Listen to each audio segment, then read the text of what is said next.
A Series of Unfortunate Events by Lemony Snicket, The Bad Beginning, Chapter 2, Part 1. It is useless for me to describe to you how terrible Violet, Klaus, and even Sunny felt in the time that followed. If you have ever lost someone very important to you, then you already know how it feels. And if you haven't, you cannot possibly imagine it. For the Baudelaire children, it was, of course, especially terrible because they had lost both their parents at the same time, and for several days they felt so miserable they could scarcely get out of bed. Klaus found he had little interest in books. The gears in Violet's inventive brain seemed to stop, and even Sunny, who of course was too young to really understand what was going on, bit things with less enthusiasm. Of course, it didn't make things any easier that they had lost their home as well, and all their possessions. As I'm sure you know, to be in one's own room, in one's own bed, can often make a bleak situation a little better. But the beds of the Baudelaire orphans had been reduced to charred rubble. Mr. Poe had taken them to the remains of the Baudelaire mansion to see if anything had been harmed, and it was terrible. Violet's microscope had fused together in the heat of the fire. Klaus's favorite pen had turned to ash, and all of Sunny's teething rings had melted.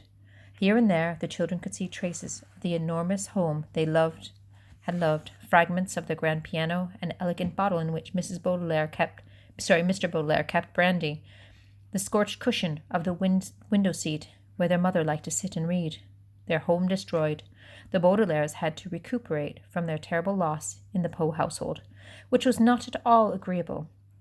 Mr. Poe was scarcely at home because he was very busy attending to the Baudelaire affairs, and when he was home he was often coughing so much he could barely have a conversation.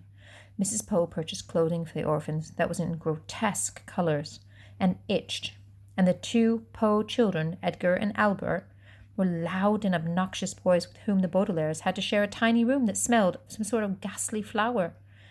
But even given the surroundings, the children had mixed feelings when, over a dull dinner of boiled chicken, boiled potatoes, and blanched — the word blanched here means boiled — string beans, Mr. Poe announced that they were to leave his household the next morning.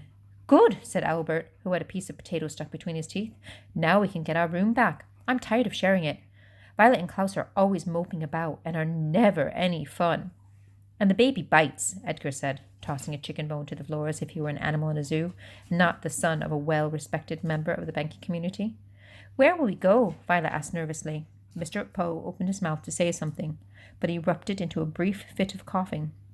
"I have made arrangements," he said finally, "for you to be raised by a distant relative of yours who lives on the other side of town. His name is Count Olaf." Dun, dun, dun.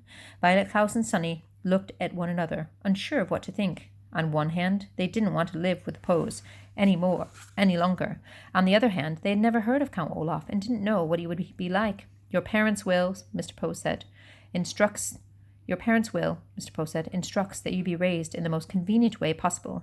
Here in the city you'll be used to your surroundings, and this Count Olaf is the only relative who lives within the urban limits." Klaus thought this over for a minute as he swallowed a chewy bit of bean. "But our parents never mentioned Count Olaf to us. Just how is he related to us exactly?" Mr. Poe sighed and looked down at Sunny, who was biting a fork and listening closely. "He is either a third cousin 4 times removed, or a fourth cousin 3 times removed. He's not your closest relative on the family tree, but he is the closest geographically. That's why." "If he lives in the city," Violet said, "why didn't our parents ever invite him over?" "Possibly because he was very busy," Mr. Poe said. "He is an actor by trade and often travels around the world with various theatre companies." "I thought he was a count," Klaus said. "He is both a count and an actor," Mr. Poe said. "Now I don't mean to cut short our dinner, but you children have to pack up your things, and I have to return to the bank to do some more work. Like your new legal guardian, I am very busy myself." The 3 Baudelaire children had many more questions for Mr. Poe, but he had already stood up from the table, and with a slight wave of his hand departed from the room. They heard him coughing into his handkerchief, and then the front door creaked shut as if he'd left the house. "Well," Mr. Poe said, "you 3 had better start packing. Edgar, Albert, please help me clear the table." The Baudelaire orphans went to the bedroom and glumly packed their few belongings. Klaus looked distastefully at each ugly shirt Mrs. Poe had bought for him as he folded them and put them into a small suitcase. Violet looked around the cramped, smelly room in which they had been living, and Sunny crawled around solemnly, biting each of Edgar and Albert's shoes, leaving small teeth marks in each one so that she would not be forgotten. From time to time, the Baudelaire children looked at one another, but with their future such a mystery, they could think of nothing to say. At bedtime, they tossed and turned all night, scarcely getting any sleep between the loud snoring of Edgar and Albert and their own worried thoughts. Finally, Mr. Poe knocked on the door and stuck his head into the bedroom. "Rise and shine, Baudelaires," he said. "It's time for you to go to Count Olaf's." Violet looked around the crowded bedroom, and even though she didn't like it, she felt very nervous about leaving. "Do we have to go right this minute?" she asked.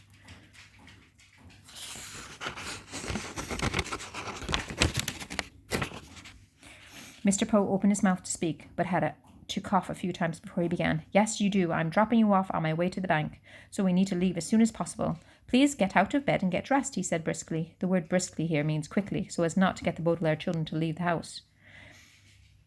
The Baudelaire children left the house. Mr. Poe's automobile rumbled along the cobblestone streets of the city towards the neighbourhood where Count Olaf lived. They passed horse-drawn carriages and motorcycles along Doldrum Drive. They passed Fickle Fountain, an elaborately carved monument that occasionally spat out water in which young children played. They passed an enormous pile of dirt where the Royal Gardens once stood. Before too long, Mr. Poe drove his car down a narrow alley lined with houses made of pale brick and stopped halfway down the block.